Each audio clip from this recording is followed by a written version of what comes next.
حضرات و حاضرین،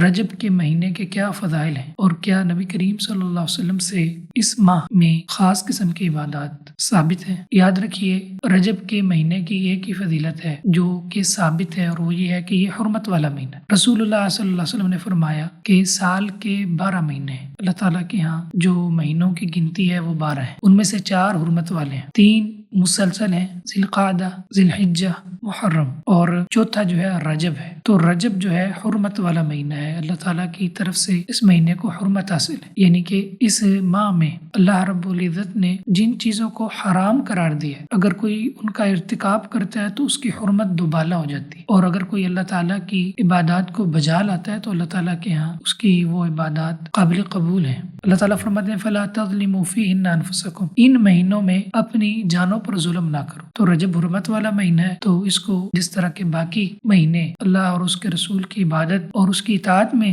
انسان گزارنے کی کوشش کرتا ہے، تو یہ جو خاص حرمت والے مہینے، ان میں خصوصی طور پر وہ اللہ رب العزت کی نافرمانی سے بچ جائے۔ کچھ لوگوں نے اس مہینے کے اندر کچھ خاص عبادات مقرر کی ہوئی ہیں، مثال کے طور پر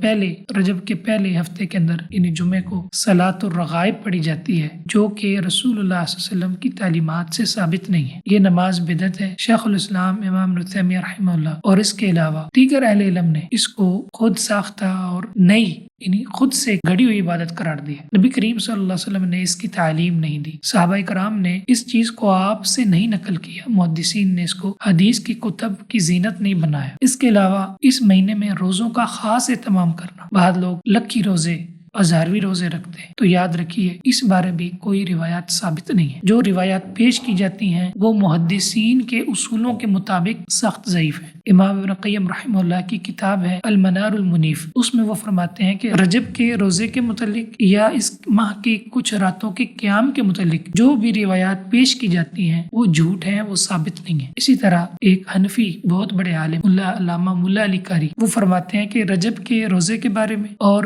راتوں کے قیام کے بارے میں اور اسی طرح 27 رجب لیلۃ المعراج منانے کے حوالے سے کوئی بھی حدیث ثابت نہیں۔ تو اس لیے یہ جو خاص روزے جو لوگوں نے بنائے ہوئے ہیں، شریعت میں ان کی کوئی دلیل نہیں۔ عبادت اللہ اور اس کے رسول کی تعلیم سے طے ہوتی ہے، ہمارے طے کرنے سے یا کسی کام کے اچھا ہو جانے سے عبادت مقرر نہیں ہوتی۔ عبادت تبھی بنتی ہے جب اس پر اللہ اور اس کے رسول کی مہر ہو۔ اور اسی طرح بعض لوگ جو ہے وہ 22 رجب کو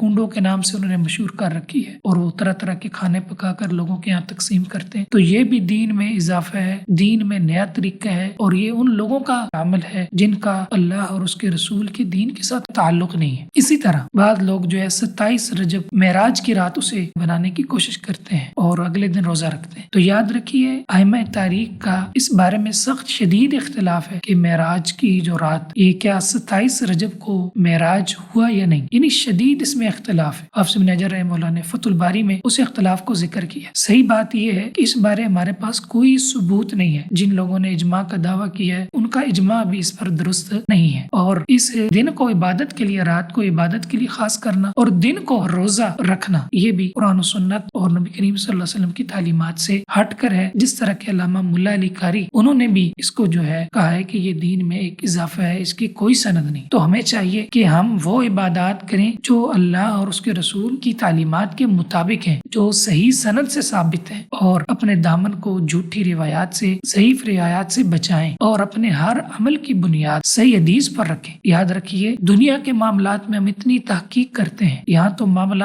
ہماری آخرت کا ہے، ہماری عاقبت کا ہے، اللہ رب العزت کے ہم نے پیش ہونا ہے۔ تو عبادات تو وہی معتبر ہوں گی، اللہ تعالیٰ کے یہاں اعمال کا وزن ہوگا، اور انہی عبادات کا وزن ہوگا جو محمد رسول اللہ صلی اللہ علیہ وسلم کی حدیث سے ثابت ہوں گی، آپ کے طریقے کے مطابق ہوں گی۔ خود ساختہ عبادات کبھی بھی اللہ رب العزت کی محبت کا اور اس کے تقرب کا ذریعہ نہیں بن سکتی۔ اللہ تعالیٰ ہمیں سنت کے اہتمام کی توفیق عطا فرمائے۔